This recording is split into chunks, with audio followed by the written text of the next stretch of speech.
A decision has been reached on the fate of Fulton County District Attorney Fani Willis in the Trump election interference case. Let's talk about it. How's everybody doing? My name is Anthony Brian Logan, and today we got to talk about 34-year-old Judge Scott McAfee. Yes, he's 34 years old. He has made a decision as it relates to the fate of Fulton County DA Fani Willis in the Trump election interference case. Now, he's given her two options, although it's really one option. The first option is she removes herself and the entire Fulton County DA's office off the case, or she removes Special Prosecutor Nathan Wade. Now, which one do you think she's going to pick? Removing herself and the entire Fulton County office, including Nathan Wade, or just Nathan Wade by himself? In either case, Nathan Wade is gone, but in one case, she is on the case, and the case still lives in Fulton County. So it's easy to figure out what she's going to do, although as of right now, I've not heard a response from Fani. Now, this is kind of a cowardly move because there's plenty here to get her disqualified. Even CNN were saying there's a lot. The main thing is that she lied to the court. Apparently, she said, and Nathan said, that they didn't start hunching until 22. But we have evidence, we have testimony, we have documentation that says they started probably in 2019, maybe even 2020, 2021, but definitely before 2022. So that right there is called perjury. That's lying to the court. That, in my opinion, is enough to get prosecuted criminally, let alone this whole thing with trying to get taken off the case. But the judge said, look, the argument that was being presented from Trump's team is that Fani benefited financially from her relationship with Nathan Wade. And the judge was like, well, there's evidence that they did travel the world all over the place, going on cruises and excursions and wine tastings and everything else. But maybe it was some taxpayer money, but maybe Fani was able to reimburse Nathan. So it wasn't just taxpayer money spent. It wasn't just her benefiting from giving this guy $650,000 from January 22 up until, I guess, right now, 24. Trump's team also said that they were trying to prolong the case to get more money. But the judge disagreed with that. The judge said they were trying to speed it up, maybe to get Trump prosecuted before the election. I don't know about that part, but he didn't agree with that. Now, I kind of find that hard to believe because the payments to Wade, from what I read, started in January 22. So we're talking about a good 2 years of getting paid all this money before the trial started. So if we're talking about a speedy trial, I can't tell. The process behind it was elongated, and there was quite a bit of money paid to Nathan Wade in that time. Now, in the decision, the judge did say, well, look, maybe it's not up to me to decide to remove her. Maybe it's up to the voters of Georgia to get her out of the way after the case. Maybe it's up to the state bar to get her out of the way. Maybe it's up to the state committee that Ashley Merchant testified in front of recently. Maybe it's up to them. Maybe it's up to the federales because she has been subpoenaed by Congress. Jim Jordan, all these guys are going to be in the mix. You got the feds, you got Congress, you got the state bar, you have other people. Basically, he is taking responsibility away from himself to get her off the case and has given it to other people. That could very well happen. But I don't think the judge really wanted this kind of heat on his back, so he deferred it. Hey, y'all take care of it. My name is Bennett. I'm not in it. That's kind of what I got from this ruling. Now, we got some video here we're going to get into. We're going to get into the local news. We're going to get into a little bit of the ruling. We're going to get into Jim Jordan, the federales. If you want to see anything I'm talking about right now, I will link to everything in the description box. If you're on IG, visit the link in the bio, go to the corresponding article on the website. But without further ado, let's go ahead and roll it. This morning, a decision came down from Judge McAfee in the case to try to disqualify DA Fani Willis and Special Prosecutor Nathan Wade. And in what we have essentially is a split decision. The judge ruling that DA Willis must either step aside with everyone in the DA's office. Oh, DA's office, that's correct.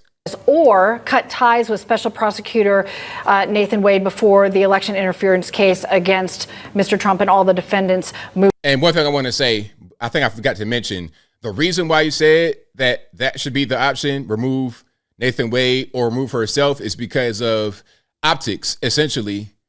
The possibility of impropriety. That's the reason why you said that this should happen. Now, I don't know about you guys. I'm no legal, but since when do you take someone off a case that they're prosecuting because it might look bad? Y'all let me know in the comments your thoughts about that. Moves forward. So really a split decision here. Either DA Fani Willis and her office stays or Special Prosecutor Nathan Wade stayed, because the judge basically ruling that conflict was not proven, but there certainly was an appearance of conflict. There's a little bit more here, but you get the general gist of it. That's what's happening. We got some more to get to. I don't want to belabor the point. Shout out to Viva Fry. I'm going to read some of what he put up here. He says, Judge Scott McAfee's ruling is, I guess he wants to say right there, is illogical and inconsistent even within the four corners of the judgment itself. Number one, there is no evidence of any reimbursement, but Willis' testimony was not inherently unbelievable. Number two, no conflict, even when Willis repeatedly made bad choices and despite an appearance of conflict of interest.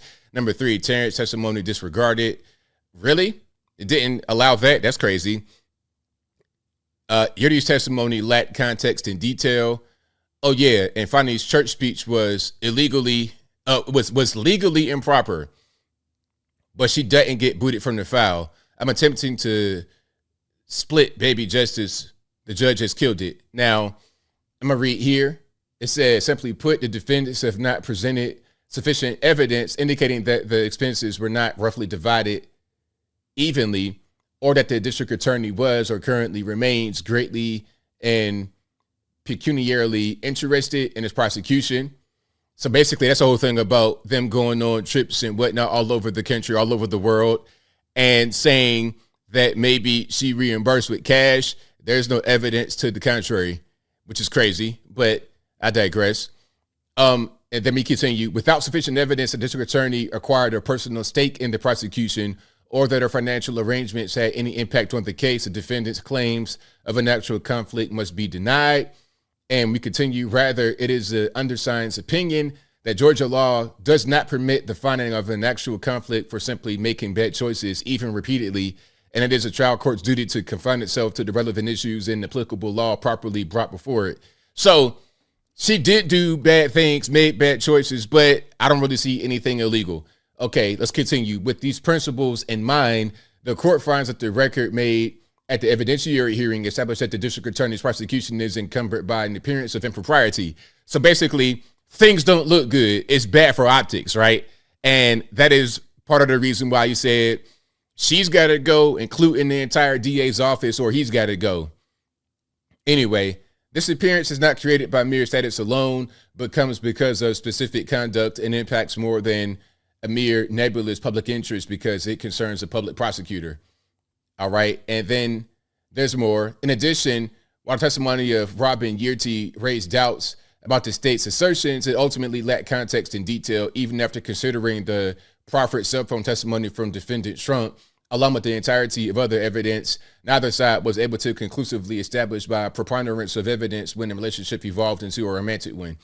I mean, that's crazy. So basically they're saying, even with all of the cell phone data and everything else, you know, the pings on the towers at her house, like 28 pings on the 38 pings, whatever it was, that's not enough to establish a romantic relationship or when it started, which is crazy, which is totally crazy. Okay, so again, I think he's pretty much kicking the can down the road to allow others to take up the case, whether it be the federales, whether it be the state bar, whether it be other state jurisdictions. He wants them to take up the case, and also the Fulton County voters, so she didn't get reelected as the DA. He wants them to handle it rather than him handling it, because he's outlining obvious problems right there in this decision. Now, here we're talking about the feds subpoenaing her, and not just the feds, but Congress.